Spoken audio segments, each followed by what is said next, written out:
prochaine invitée, Hélène Dreville. Je vais devenir un petit descriptif. Qui suis-je? Je suis une femme, une mère, une grand-mère, une amante, une amoureuse, une barmaid et une sauvage. C'est pas moi qui l'a écrit, c'est elle qui l'a écrit. J'aime les gens, les enfants, les fous, le silence, la beauté, la solitude.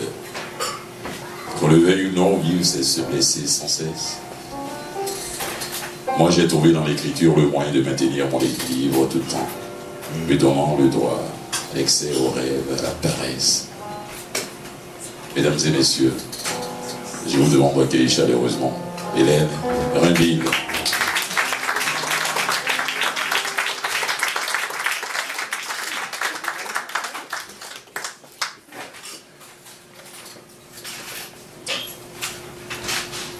Moi, le micro m'intimide beaucoup, alors je vous demande d'excuser ma nervosité. Je vais commencer en faisant un pont avec le mois dernier où il y avait une soirée hommage à Joséphine Bacon. Alors, par mes racines amérindiennes, je m'adresse aux femmes amérindiennes.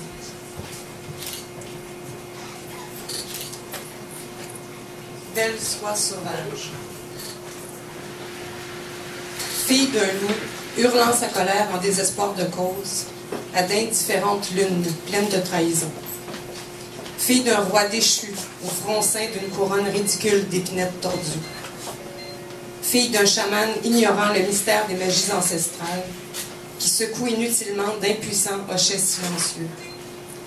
Fille d'un sorcier à l'initiation avortée. Fille d'un pêcheur de fish and chip congelé. Fille d'un coureur des bois, égaré dans le désert sans fin d'une coupe à blanc, bien assis sur son 4 roues, pèlerin de chemin de terre en quête du carcajou mythique de la forêt en allée.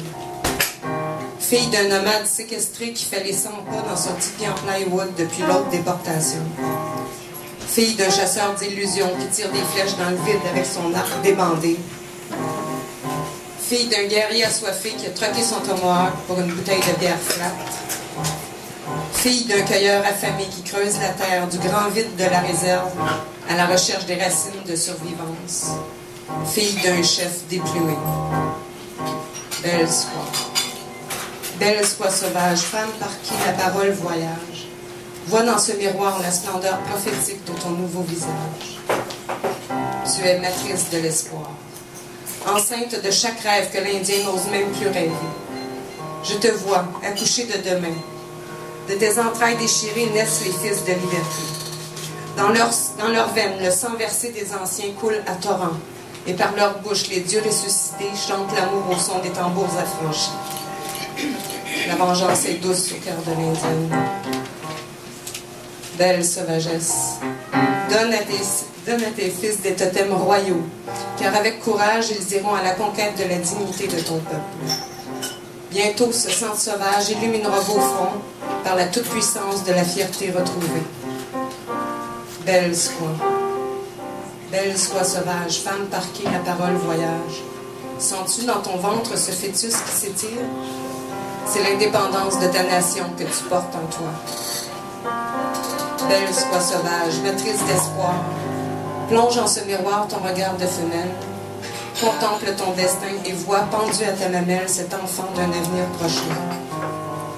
Au jour de délivrance qu'un power s'organise, que les bandes de sa sonde.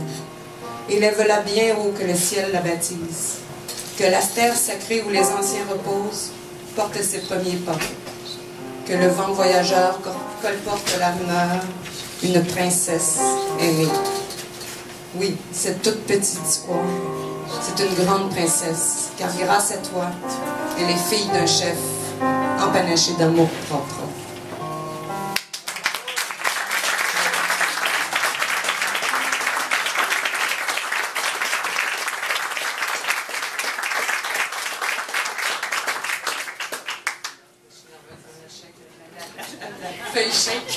Détresse-toi. Je vous fais la version féminine d'un texte que j'ai écrit pour un ami qui a mis des musiques dessus, qui l'a chanté. Ça part, la mort est venue me creuser à un moment donné, puis c'est un peu ma réponse. Enfant, j'ai visité 1000 jardins de cristal que l'hiver et le froid dessinaient aux fenêtres. J'ai vu des champs de blé frémir comme des voiles, navires d'or qui ondoient aux ordres du grand maître. Dans les flammes irisées des aurores boréales, j'ai vu danser de joie les spectres des ancêtres. Rêveuse, j'ai admiré des myriades d'étoiles, et j'ai prié parfois en me disant, peut-être. J'ai vu tant de beauté, sans même lever le voile. Alors la mort, dis-moi, qu'as-tu donc à promettre de plus beau que tout ça? Danser au clair de lune des danses plutôt suaves, avec des Apollons sculptés dans la lumière.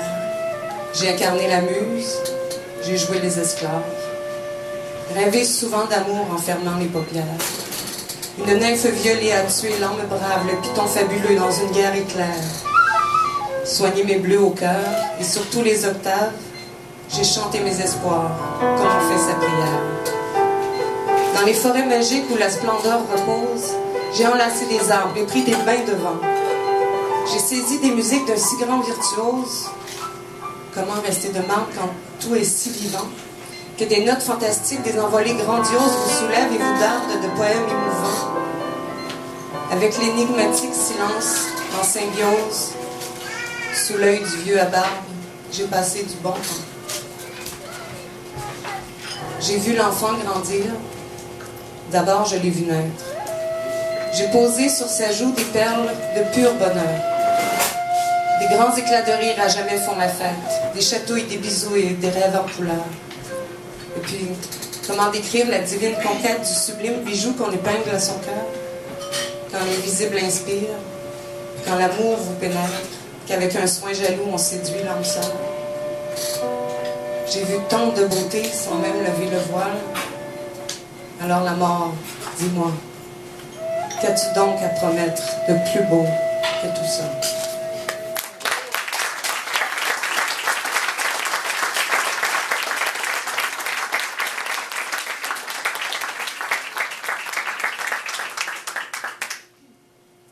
Dans un tout autre ordre d'idées, je fais appel à la fibre patriotique.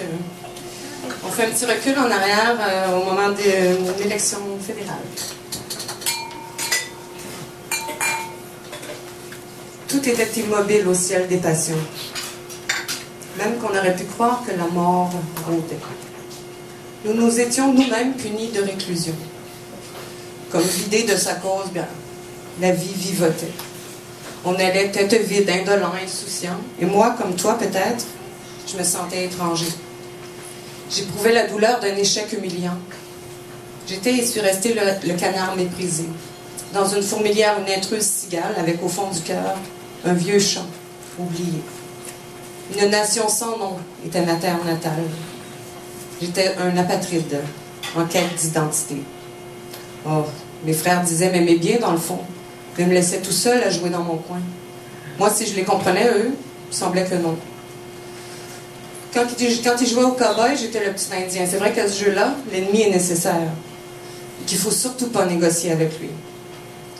Moi, j'aurais préféré m'associer à l'adversaire et inventer des jeux d'où chacun sort grandi. C'est-à-dire définir bien librement les règles auxquelles on se soumet au grand jeu de la vie. Pouvoir voler bien ou partager avec l'aigle, l'arfan et le corbeau, l'azur et l'infini. Soudainement, à l'est, le ciel s'est teinté d'un orangé étrange. Qu'était donc ce présage?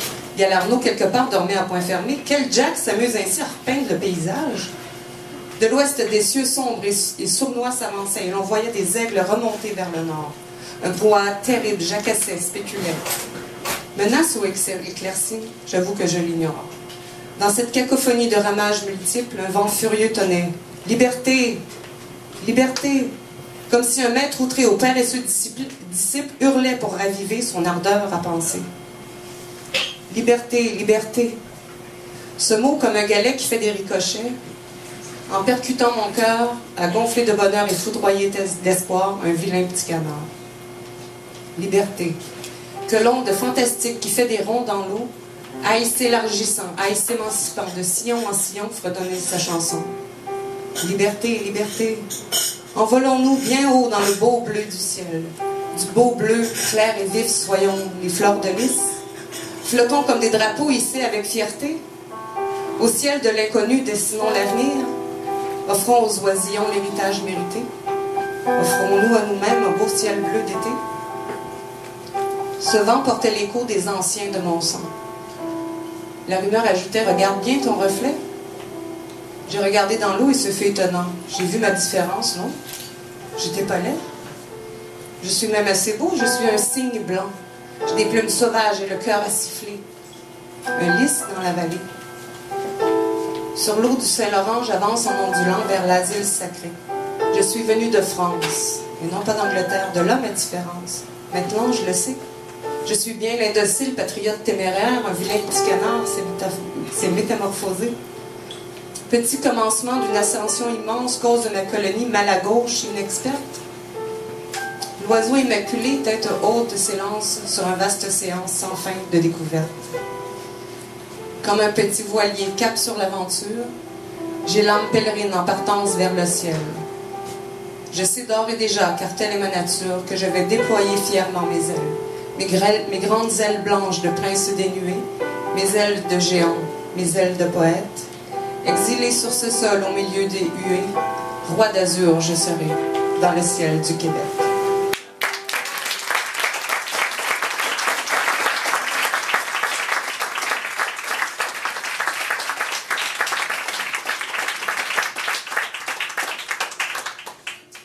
Je vais terminer avec un petit texte que j'avais écrit pour les 2 ans de Vivement Poésie.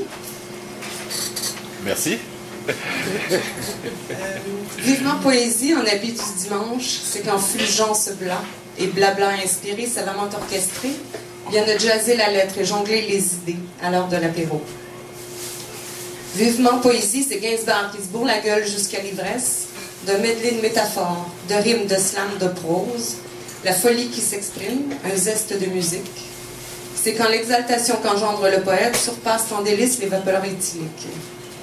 In vino veritas, in carmina somnium. Moi, je rêve sans trêve, car le rêve est sans loi. Vivement Poésie, c'est des cœurs qui s'épanchent avec sincérité, sans filet au micro, jusqu'à dégringoler dans l'oreille exercée au voltige littéraire d'une langue en mouvance. Car le mot, qu'on le sache, est un être vivant. C'est ce qu'affirmait Hugo. De la vie de Baudelaire, ce qui est créé par l'esprit vit plus que la matière. C'est dire ce qu'il y a de la vie à Vivement Poésie. Une rencontre par mois et par minutieuse. Cette parcimonie permet le fin du fin. Même la nymphomane des mots n'est pas frustrée. Elle sait la volupté du prochain rendez-vous, s'en délecte par avance, et puis pour patienter, n'a-t-elle pas le souvenir de 2 ans de plaisir? Si le Gainsbourg est l'hôte d'un tel événement, c'est sûrement que les patrons aiment aussi à rêver. Ces amoureux notoires des artistes, du talent, reçoivent dans leurs entrailles la poudre enchantée. Pour enrichir leur cœur de trésors grappillés, ils se laissent emporter. Ils aiment quitter la terre, traînant dans leur sillage à travers les nuages, les enfants pas trop sages. Merci et chapeau bas à chaque instigateur téméraire qui osa cette folle aventure. Merci protagonistes, comparses, publics, auditeurs attentifs, barman, bar tendresse. Vous tous qui avez fait de Vivement Poésie un incontournable rendez-vous mensuel. Ou donc irait se perdre les précieux mots d'esprit s'il n'y avait nulle part où échoir en beauté? Ou donc en serait le monde, dites-moi, sans poésie, sans le murmure des muses, peut-être à l'agonie?